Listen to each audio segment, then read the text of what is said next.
कभी आपने सोचा है कि मेरे इस मानवीय जीवन का क्या मतलब है? मेरे लिए इस मानवीय जीवन जो ईश्वर की अनमोल देन है, इसकी क्या महत्व है? क्या आपने कभी अपने आप को गहराइयों से जानने समझने का प्रयास किया है?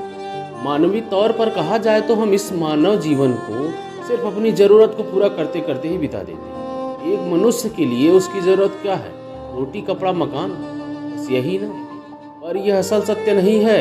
हर मनुष्य का जन्म इस धरती पर एक विशेष कारण से होता है, जिसे हम धीरे धीरे समय के साथ समझते चले जाते हैं। कई लोग अपने इस मानवीय जीवन के सत्य को समझ ही नहीं पाते, क्योंकि हमेशा वो नकारात्मक ही सोचते हैं। यही अंतर है सकारात्मक और नकारात्मक सोच में। जहाँ नकारात्मक सोच हमारे लिए समस्या पैदा करती है, वहीं सकारात्मक सोच हमारे लिए नए अवसर लाती है। आइए हम इस जीवन के सत्य को समझने के लिए एक कहानी को सुनिए। कहानी एक धनवान सेठ की। एक गांव में एक बहुत बड़ा धनवान व्यक्ति रहा करता था। लोग उसे सेठ धनी राम कहते थे। उस सेठ के पास प्रचुर मात्रा में धन संपत्ति थी, जिसके कारण उसके सगे संबंधी, रिश्तेदार, भाई बहन हमेशा उसके घर पे ही रहते थे और उन्हीं के राग अलापते रहते। सेठ भी उन सभी लोगों की काफ़ी मदद किया करता था। तभी अचानक कुछ समय बाद सेठ को एक भयंकर रोग लग गया। इस भयंकर बीमारी का सेठ ने बहुत उपचार कराया, लेकिन इलाज नहीं हो सका। आखिरकार सेठ की मृत्यु। यमदूत सेठ को अपने साथ ले जाने के लिए आ गए। जैसे ही यमदूत सेठ को ले जाने लगे, तभी सेठ थोड़ी दूर जाकर यमदूतों से प्रार्थना करने लगा कि मुझे थोड़ा सा समय दे दें, मैं लौट कर तुरंत आता हूँ। यमदूतों ने उसे अनुमति दे दी।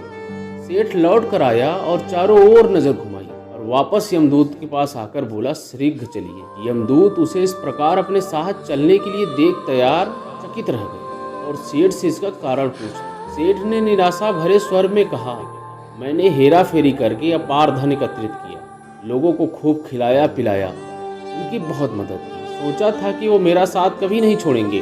अब जब मैं इस दुनिया को सदा के लिए छोड़कर जा रहा हूँ, अब वो सब बदल गए हैं। मेरे लिए दुखी होने के बजाय ये अभी मेरे संपत्ति की बांटने की योजना बनाने लगे। किसी को मेरे लिए जरा सा भी अफसोस नहीं है। सेठ की बात सुनकर यमदूत बोले, इस संसार में प्राणी अकेले ही आता है और अकेले ही जाता है। जो भी अच्छा बुरा कर्म करता है, उसे इसका परिणाम स्वयं ही भुगतना पड़ता है। हर प्राणी इस सत्य को समझता तो है, पर देर से।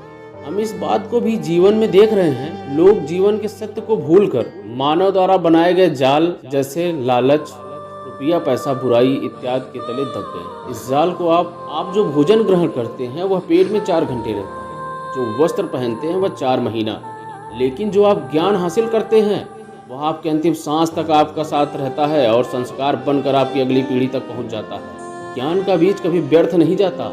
जो है जितना है सफल करते चलो, सफल करने से ही सफलता मिलती है। हर व्यक्ति को सकारात्मक तरीके से देखो, सुनो और समझो। हम जितना ज़्यादा पढ़ते, सुनते हैं, समझते हैं, हमें अपनी कमियां उतना ही ज़्यादा एहसास होता है और इस कमी को दूर करने में हम सफलता की मंजिल की ओर अपने कदम बढ़ाते चले जाते हैं। अपनी कमियों को हम उतना ही ज़्यादा एहसास होता है और इस कमी को दूर करके हम सफलता की मंजिल की ओर अपने कदम बढ़ाते जाते हैं। क्या लेकर आया था और क्या लेकर जाएगा, कुछ ऐसा कर जाओ कि लोग तुम्हें याद रखें। अगर आपको कहानी अच्छी लगी हो तो चैनल को सब्सक्राइब कर लें और अपने दोस्तों को भी शेयर करें।